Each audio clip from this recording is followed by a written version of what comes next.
investigación teníamos como dos objetivos, un objetivo general y dos objetivos específicos. Nosotros queríamos hacer la investigación con el objetivo de identificar y documentar violencia y discriminación al interior de las cárceles hacia personas LGBT. El objetivo específico era documentar las formas de violencia que se estaban presentando y las formas de discriminación. Y entre las formas de discriminación teníamos un especial interés en visita íntima. ¿Por qué? Porque dentro de nuestro enfoque que teníamos y nuestra justificación para hacer esta investigación estaban como tres razones principales. Una de las principales razones era que habíamos recibido denuncias por problemas de visita íntima, por problemas de violencia. La segunda razón era que le estamos haciendo seguimiento a una sentencia de la Corte Constitucional, la C-062 de 2011, que trata sobre mujeres trans privadas de la libertad. Y la tercera era que teníamos un caso específico que nos motivaba a conocer más de las cárceles. Este caso específico es un caso de Marta Lucía Álvarez, estante del sistema interamericano. Ella es una persona privada de la libertad, que estuvo privada de la libertad en los 90, en 1993 a 2002, duró 10 años privada de la libertad, y ella nos motivó a hacer la investigación porque nosotros estamos acompañando, litigando el caso ante el sistema interamericano, y nos llevó, además, me entregó el diario de las memorias de lo que ella había vivido en esas cárceles en los 90. Y entonces yo iba a hacer como volver 10 años más, 20 años más tarde, 15 años más tarde, a verificar, 20 años más tarde, en algunos casos, a verificar qué pasaba con las mujeres privadas de la libertad y qué pasaba con las lesbianas privadas de la libertad. Marta Álvarez, además, como para ver la justificación y la motivación de la investigación, que eso no aparece en el texto porque es nuestra estrategia de litigio e incidencia, pero sí es importante decirlo. Ella era una mujer lesbiana, empoderada, por una razón principal, y era que ella había vivido en San Francisco, en Estados Unidos, durante los 90, había vivido en el barrio Castro, que es como el barrio gay, super gay, y entonces, claro, vuelve a Colombia, por circunstancias llega a la cárcel, y para ella es muy fácil en los 90 decir, bueno, yo soy lesbiana y yo quiero tener a mi pareja acá, yo quiero visita íntima, y como que todos en la cárcel en los 90, una lesbiana que diga yo quiero visita íntima, para todos era como, es muy, muy valiente. Entonces yo creo que Marta Álvarez es una de las mujeres más valientes que nos inspiró este caso. Ella me entrega un diario donde dice como qué le pasó en cada una de las cárceles donde ella estuvo. Estuvo 11 años privada de la libertad, estuvo en 17 cárceles diferentes, porque cada vez que decía yo soy lesbiana, la trasladaban. Entonces, eso fue una de las motivaciones. Al momento de nosotros seleccionar las cárceles, tuvimos en cuenta como muchos factores. Entre esos factores, que la mitad de las cárceles haya sido donde estuvo Marta Álvarez, para corroborar los cambios. Incluso en la cárcel de Risaralda estaba la misma rectora que le hizo la vida imposible literalmente a Marta Álvarez. No había cambiado en 20 años. Entonces escogimos, Marta estuvo en Risaralda, en Armenia, en Bucaramanga, en Bogotá y en Medellín, en el Pedregal. Estuvo en 5 cárceles. Las otras cárceles las escogimos por otros factores, combinando que sean cárceles de mujeres, que sean cárceles de hombres, que sean cárceles de mixtas o para hombres, para como combinar diferentes factores de cruzar, como la violencia, como la discriminación, qué pasa cuando las cárceles son mixtas. También tuvimos como una idea de combinar los sistemas carcelarios. El sistema carcelario en Colombia está dividido en 3 generaciones de cárceles. Escogimos al menos 2 de las generaciones carcelarias, es decir, las bien antiguas, casi todas de los 60, algunos de los 80, y las nuevas en la época de Álvaro Uribe, al menos 2 de ellos, que son de alta seguridad y el resto de mediana seguridad. Entonces así podríamos combinar como varios factores: ubicación geográfica, cárceles para mujeres, cárceles para hombres, cárceles mixtas, cárceles de mediana seguridad, cárceles de alta seguridad. Con esa idea de escoger las cárceles decidimos pues pensarnos una metodología, y la metodología estuvo como pensada de cómo llegamos a las personas LGBT. Nosotros hemos tenido como Colombia Diversa una discusión, pelea, desafío constante en que el IMPEC obliga a las personas a salir del closet en seguimiento a la sentencia T062, que le dice como haga unos programas para las personas privadas de la libertad LGBT, y entonces al IMPEC se le ocurrió, dijo, pues nosotros no sabemos quiénes son LGBT y para saber cómo creamos los programas vamos a hacer un censo. Entonces, como en coherencia con nuestro discurso, ¿qué podemos hacer para cómo llegar a ellos sin saber o sin decirles como en un letrero, bueno, salgan todos los LGBT, como en realidad lo hicieron, como en realidad pasó? Fue imposible no hacerlo. Bueno, pensamos eso, como sin riesgo, sin obligar a salir del closet a nadie, evitando el sesgo del IMPEC, generando confianza, sin imponer, eso es lo más importante, como sin imponer tantas categorías, pero que es imposible. Y yo creo que a mí me encantó mucho esta investigación de cárceles, porque por supuesto nosotros desafiamos las categorías a nivel teórico, pero la cárcel como investigadora a mí me desafió todas las categorías, y fue precisamente en cómo llegar a ellas. Entonces, al principio nosotros nos pensamos como metodología, y esto lo hicimos como en el grupo de derechos humanos de Colombia Diversa, diciendo, bueno, no vamos a llegar a decir, a gritar, bueno, ¿quién es LGBT? O como dicen en las cárceles, que salgan las lésbicas, porque es muy dañino. Entonces hay como que pensarse en varias estrategias. Por ejemplo, en Valledupar me dijeron que no había mujeres lesbianas, no había ninguna mujer lesbiana. Entonces yo le dije, ah, bueno, entonces puedo hablar con el equipo de fútbol. Claro, mi prejuicio, ¿no? O sea, si en el equipo de fútbol no hay lesbianas, por mi prejuicio, o sea, en esta cárcel no hay lesbianas. Entonces, obviamente, llamé al equipo de fútbol y el 80% del equipo de fútbol manifestó voluntariamente pertenecer a esta categoría.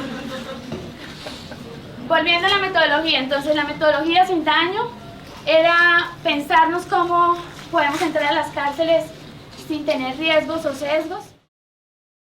Recuerden que los que tienen el poder es el IMPEC y no siempre es tan fácil entrar. Entonces, de la experiencia de investigación es que nosotros pedíamos al director o directora hablar primero para hacer los grupos focales, las entrevistas exploratorias y las entrevistas semiestructuradas. Pedíamos a la directora o al director que por favor nos dejaran entrar ahí sí teníamos que decir la verdad, porque además llevamos una carta de Colombia Diversa, para entrevistar a la población LGBT, y lo íbamos a hacer a través de una idea, y era como, primero ir al líder o lideresa de patio y preguntarle, ¿usted sabe quiénes son las personas LGBT al interior?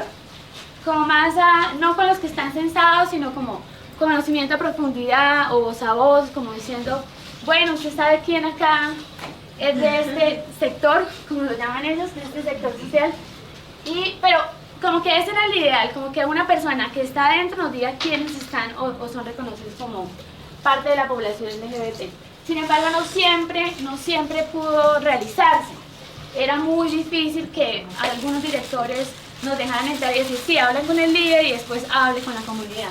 En la mayoría de los casos lo logramos, digamos que la metodología se cumplió, es decir, hablar con la directora, con el líder de patio y después hacer el grupo focal, y a partir del grupo focal poder hacer las entrevistas que queríamos. En otros casos no se pudo, por lo que dijimos, no hay homosexuales, hable con la trabajadora social, de pronto alguien quiere salir, claro, eso pone en riesgo a la población que quiera entrevistarse conmigo, porque obviamente el que sale a entrevistarse van a decirle, ah, bueno, salió marica, entonces como la etiqueta vuelve a salir. En la costa fue en la que yo dije, bueno, yo tengo que hablar con el equipo de fútbol, quiero que hablar con las trans, pero yo no me voy a devolver sin hacer una entrevista, y no por poner riesgo a nadie, sino porque realmente yo sí estoy convencida, y ese es mi sesgo, de que la sexualidad en la cárcel cambia, de que necesariamente tiene que haber alguien de la población LGBT de práctica, de reconocimiento, de autorreconocimiento, pero es imposible que no lo haya. Es como un sesgo que tengo, pero me parecería como bastante extraño. Claro, entonces a veces funcionaba, a veces no funcionaba. En las 3 cárceles de mujeres pasó lo mismo. Entro, hablo con la directora y me dice, ah, usted quiere hablar con la mitad de la cárcel. Entonces yo le digo, no, yo no quiero hablar con la mitad de la cárcel, quiero hablar con las más visibles, o con las que más les guste hablar, con las que son más tranquilas, o con algunas parejas, o con las que quiera o me pueda dejar hablar. Me dijo, como, En las cárceles de mujeres, ellas también tienen muy interiorizado hoy que las mujeres tienen prácticas sexuales entre ellas y que son muy frecuentes. Por eso en las tres dijeron lo mismo, como quieren entrevistar a más de la mitad de la cárcel, lo cual sería imposible en 3 o 4 días que son mis visitas. La metodología era hacer grupos focales, hacer entrevistas, entrevistas exploratorias, entrevistas semiestructuradas. Ahí entramos también en un problema de categorías. Digamos que para los grupos focales utilizamos, nos diseñamos con el grupo de derechos humanos hacer un mapa de la cárcel y generamos como categorías. Esto era como un ejercicio para que ellas se fueran soltando, y yo generalmente les preguntaba, como quería saber sobre visita íntima, sobre discriminación y sobre violencia, les preguntaba como dónde son los lugares más seguros, los lugares más inseguros, cuáles son los lugares para el amor o cuáles son los lugares para la pasión, como diferentes categorías que ellas fueran ubicando en la cárcel. También para ver como la clandestinidad de la cárcel, entonces más o menos todas tienen relaciones sexuales en el baño, en la cocina, en la ropa, y esto como sucedió como en todas las cárceles. Y además porque me llevan a decir, bueno, si todas tienen sexo en diferentes partes de la cárcel, nosotros nos estamos dando una pelea por la visita íntima, en la que ellas también no es que crean mucho, porque las saca del closet de una manera muy fuerte. Entonces parece que el sexo tiende a ser bastante clandestino, y por eso cuando se empieza a ubicar en el mapa empiezan a reírse como, bueno, ¿y dónde es el lugar más seguro? Y entonces es como un ejercicio que las saca, las relaja y empiezan a mostrarse como los niveles de discriminación, de violencia, o lo que piensan ellos sobre la visita íntima o sobre los aspectos que eran objeto de investigación. En estos grupos focales, lo primero que nosotros nos dimos cuenta fue que ellos, la mayoría de personas no sabía qué era la sigla LGBT, no sabía. Entonces empezamos a hacer un trabajo como, bueno, ¿qué significa L? ¿Qué significa G? B, T y también I. Muchas tenían como confusiones sobre LGBTI. Y ahí empieza con el mayor desafío. El mayor desafío es en el lenguaje de las identidades. Es decir, ahí como voy a poner 3 ejemplos de 3 entrevistas. Bueno, se hicieron los grupos focales, explico qué es LGBT, hacemos el mapa, miramos como los temas de violencia, y a partir de las historias de vida de las personas que más participan, yo selecciono 2 o 3 personas para entrevistas semiestructuradas. En estas entrevistas semiestructuradas también me he dado cuenta un poco que siempre que iba a las cárceles de mujeres me sacaban casi siempre, o por sugerencia de la directora, por sugerencia de la líder de patio, a mujeres muy femeninas, o como la lesbiana clásica o la lesbiana machorra, pero no me sacaban a los hombres trans. También identifiqué eso, claro, yo tengo prejuicios como investigadora, porque también digo, bueno, no pueden ser que todas sean machorras, ni que todas sean femeninas. Acá hay un sesgo porque no hay hombres trans. Claro, allá no hay hombres trans porque ellos no saben que los hombres trans hacen parte de la comunidad LGBT. Los hombres trans son chachitos y la población LGBT son las lesbianas y las machorras. Y los chachitos además desafían las identidades de una manera muy grande. Y entonces entrevisté a Diomedes en Cali, que me dice, bueno, yo soy Diomedes, a mí me dicen Diomedes porque, le digo, bueno, ¿por qué te dicen Diomedes? Me dijo, no voy a creer que por cantante, sino por consumidor, por drogadicto. Y me empezaron a llamar Diomedes desde hace mucho tiempo, mi papá, y yo le digo, bueno, ¿y cómo es la relación con tu familia? Me dicen, yo soy lesbiana, o sea, él se considera lesbiana. Le digo, bueno, ¿y cómo te tratan en tu familia? Me dijo, a mí me tratan como un hombre. Es decir, yo no lavo la loza, yo veo televisión, yo no cocino, porque mi papá siempre me ha reconocido que yo soy un hombre, una lesbiana. Y yo, bueno, ¿nunca has pensado que eres hombre o hombre trans o eres lesbiana? Entonces me dijo, no, que es hombre trans. Entonces él se considera lesbiana, se hace llamar como hombre, dice que la familia lo trata como hombre, pero él se identifica como lesbiana. Es decir, desafían todas las categorías que nosotros tenemos. Lo mismo con Julie. Julie es una persona privada de libertad en Bucaramanga, que perteneció a las autodefensas, era comandante del Magdalena Medio, siempre actuó, como decía ella, como hombre, pero su aspecto es súper femenino porque le hizo una promesa a una virgen que dice que se tiene que dejar crecer el pelo y para redimir la pena, y un poco maquillada. Entonces es una persona al revés, que tiene una identidad masculina, fue comandante de las autodefensas, decía que se hacía respetar en las autodefensas porque él casi que era un hombre, pero se hace llamar Yuri y tiene el pelo largo por un asunto religioso. Entonces esto desafía un poco las identidades. Esto lo detecté mucho más en las cárceles de mujeres y con los hombres trans que en las cárceles de hombres, y ahí sí que hay como una diferencia.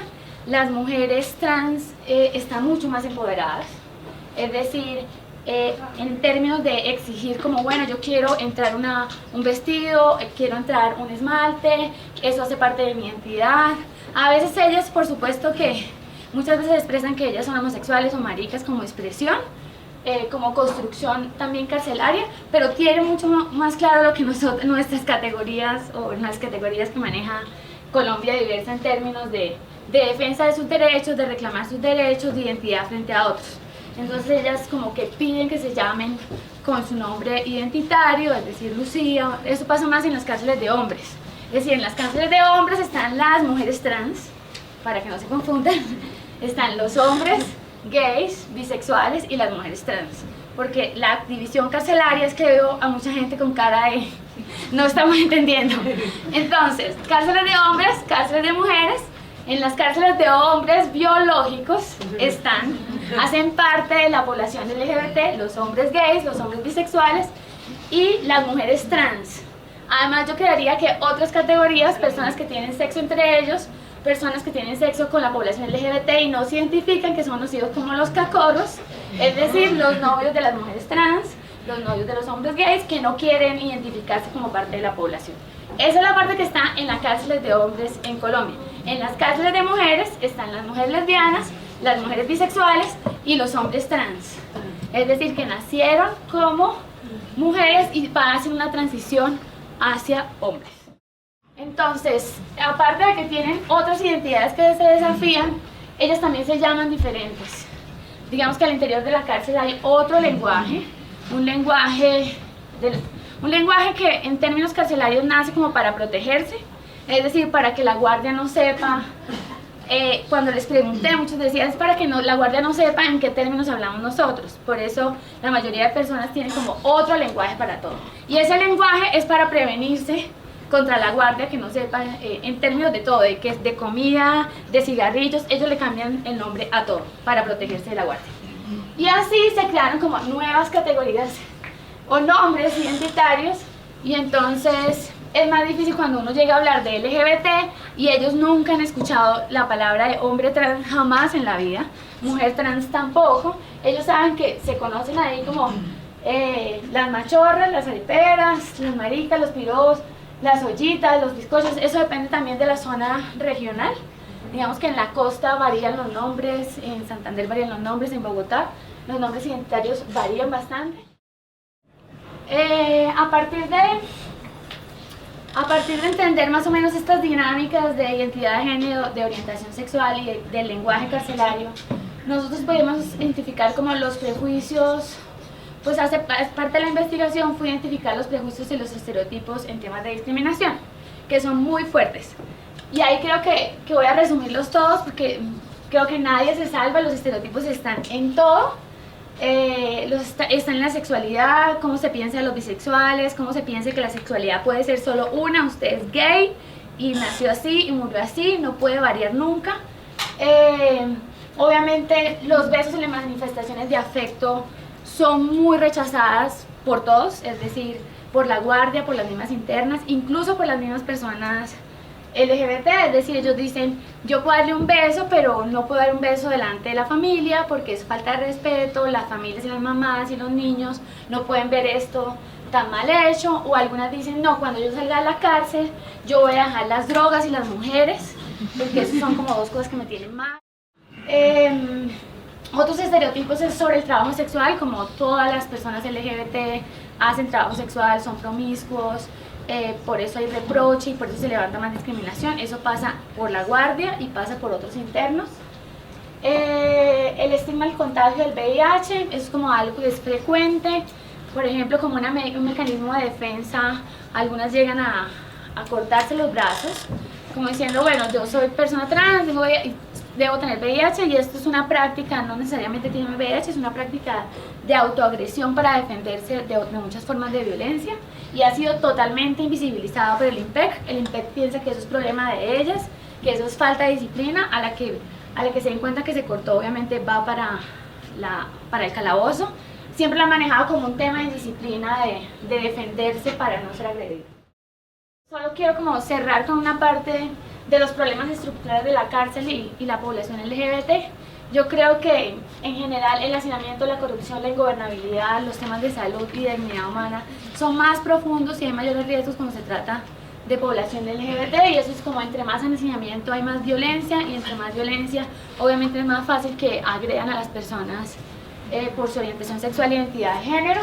Hay más corrupción, entonces si no le cae bien el gay o la lesbiana, generalmente los sacan del patio, les quitan la cama, les cobran por todo. Digamos que hay un nivel de corrupción y discriminación bastante alto, y es que a la población LGBT le cuesta más tener una visita íntima porque todo se compra, 30.000 pesos por una celda, una hora, y entonces si es LGBT o si es entre hombres, entonces vale más.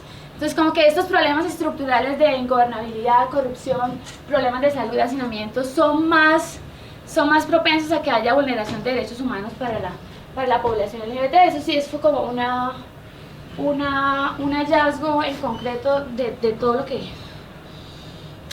estudiamos, y hay algunas conclusiones que nosotros, como de la lectura de las entrevistas, del IMPEC, de las respuestas de los derechos de petición y de la investigación como general, y es que el Estado, que es el encargado de proteger a las personas LGBT, generalmente no entienden las necesidades de la población, no entienden cómo proteger los derechos, y simplemente hay algunos que han sido más o menos creativos en utilizar las siguientes herramientas. Segregar para resolver el problema. Entonces algunos han dicho no, como son más problemáticas de todos los prejuicios que tienen, son más problemáticas, más promiscuas, tienen VIH, separémoslos en un patio especial para LGBT y que haya nadie entre. Entonces es una solución del IMPEC. Como no podemos cambiarlos a las otras cárceles, como son indisciplinados, entonces segreguémoslos, y esa es como una solución. En algunos casos ellos han estado de acuerdo con eso, en otros no. Limitar para mantener la disciplina, entonces como, bueno, vamos a permitirles alguna visita íntima, pero si ustedes se dan un beso el día de la visita, para el calabozo. Entonces como que permiten las parejas de lunes a viernes y les dicen, el día de visitas, ningún beso a población LGBT, porque eso es en contra de la disciplina. Prohibir para salvaguardar el orden. En la cárcel del Pedregal y en algunas cárceles no se prohíben las parejas. Si la guardia detecta, o eso es como denuncias, detecta parejas, al otro día los cambian de patio, los cambian de cárcel, pero sí es una persecución que, como dijo en una de las entrevistas, acá no se viene a conseguir novio o novia. Otra conclusión que llevamos es invisibilizar para no actuar. Muchas cárceles, en especial en la costa, dicen no tenemos población LGBT, aquí nadie es de ese sector social, y entonces dice, como acá no hay nadie y como nosotros no tenemos a nadie, luego nosotros no tenemos que hacer nada porque no existen. Y esto es como un común. Nosotros visitamos 9 cárceles, pero mandamos derechos de petición a muchas, preguntando lo mismo, cuántas hay, cómo hacen, cómo hicieron el censo, cómo se autorreconocen, cuál es el espacio para la visita íntima, y ahí podemos detectar, como es fácil que muchas, hay 135 cárceles en Colombia, como en el 70% dice que sí, el 30% dice, no, como no tenemos eso, no tenemos ese problema, y responden, no sabemos, porque sencillamente no tenemos esa población. Es una manera de decir del IMPEC como, bueno, nosotros no tenemos el problema, o cuando lo tenemos segregamos, o cuando lo tenemos limitamos o prohibimos, pero en realidad no hay como una directriz clara de qué debe hacer el Estado frente a la población LGBT. Todo está totalmente,